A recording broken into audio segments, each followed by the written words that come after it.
A homophobic Tuah fan tried to start a fight with me.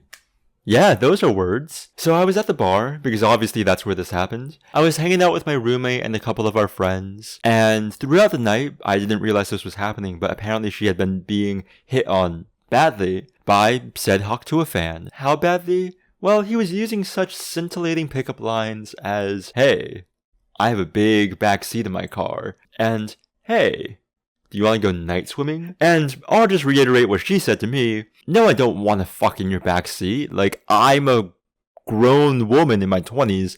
I pay rent. I have a bedroom. And second, no, I don't want to go night swimming. I like being alive. But after I was well and properly drunk, after we were all well and properly drunk, we all stepped outside as the bar closed. And I was talking to my roommate about something, and said Tuah fan arrives. And immediately he begins to flirt with her in a way that I knew she was not going to like. I don't try to annoy every man that flirts with my roommate. I know what she likes, and I know what she doesn't. In this case, it became very apparent that it was my God-given duty, not right, but duty, obligation, as her friend, to annoy this man away. So I saw he was wearing a hat, didn't see what it said quite yet, and I reached over to like pull it off his head to give to her. Cause that's the tax. If you're annoying and you're flirting with my friends badly, you have to pay a price. My friend gets to wear your hat, or your sunglasses, or like your ring, or your necklace, or whatever is easily removable. But before I could get the hat off his head, he says like, do not touch me. And I, very drunk, and also very much a stickler for details, say, oh man, I didn't touch you, I touched the hat, unless like the hat's part of you, but I won't touch you, I won't touch the hat either, but like I didn't even touch you, I touched the hat. Not a great thing to say to someone who's drunk and mad. But it's wild how like quick he went from horny to angry.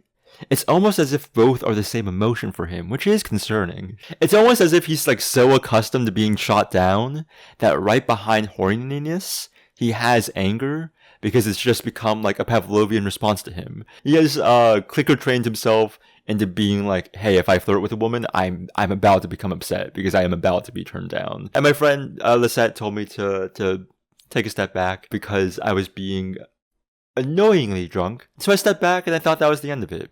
I went to talk to my friends. He stormed off into the parking lot. And for some reason, we're now in a conversation with two other white guys, one of whom is wearing a MAGA hat. But like after a minute or so, I look over into the parking lot just because I can't make eye contact with people regularly while I'm having conversations with them.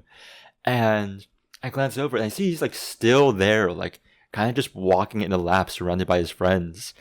And I like do a double take because I see him and then I see the hat. And it says, and I quote, Tuah, gotta spit on that thing, 2025. Lisette was saying to me, he's wearing a Tuah hat for the girls. Guys, get your heads in the game. No. You don't wear a Tuah hat for the girls. You wear a call her daddy hat for the girls. No, listen, because the girls hate Tuah. The Tuah hat, you can't even wear ironically. I'm like looking at him. And I'm drunk, so I'm like looking at him, and he's looking at me, and I don't seem to realize that that's going to become an issue. And like, look at Rachel, I'm like, oh my god, he's wearing a Tuah hat. All of a sudden, I see him coming out of the corner of my eye. I grin like a madman, and he just starts poking me hard in the chest. Ironic that of the two people who didn't want to be touched that night by me, he was the one who started touching first. And he was saying like, man, I don't even know you. I don't even know you when you're trying to touch me. Which, first of all, you don't even know my friend. And you're trying to like bang her. So, and second, I just introduced myself. I was like, oh, hey, like, I'm Quinn. How you doing? I'm Quinn. Sorry you don't know me now, you know me now. Which aren't necessarily fighting words, but they also don't, they don't alleviate the tension either. And at this point, most of my friends have like locked in. Everyone is sort of like, this might become something. And it would have, if not for his friends who actually got between me and him and were like facing him saying, bro, you need to calm down. Very grateful. Because in hindsight, the friend that got between me and him was fucking huge. And if he decided, you know what, my friend is being ridiculous, but he's my friend and I have to have his back, he would have slammed me down big style. But my thing is like, Hawk Tuah guy had the body of someone who like at least shows up to the gym on occasion. Me on the other hand, yeah, I work out, but I weigh 130 pounds and I'm 5'7", and I'm on feminizing hormones. Do you really go to the gym as often as you do? And work out your index finger as often as you do? Just to poke someone who's like half your size? Is that like the big way to prove your masculinity? If you beat me in a fight, cool. So could a child. You should feel less masculine after you beat me up. That's what I think. I don't move from where I'm standing because I like the spot. I like being with my friends. But his friends managed to get him away like a second time for the last time. And the MAGA guy of all fucking people looks to me and it's like, it's a shame people act like that. Obviously he has a way with like the way you present yourself, but like you should be able to have the freedom to look however you want.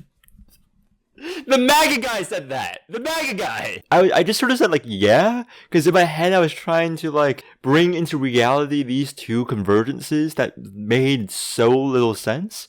He was like, yeah, like, hey, listen, and he points to his friend, he's like, we have your back. Like, if anyone ever gives you shit for like your sexuality or anything like that, like, we got you. Okay? Thanks.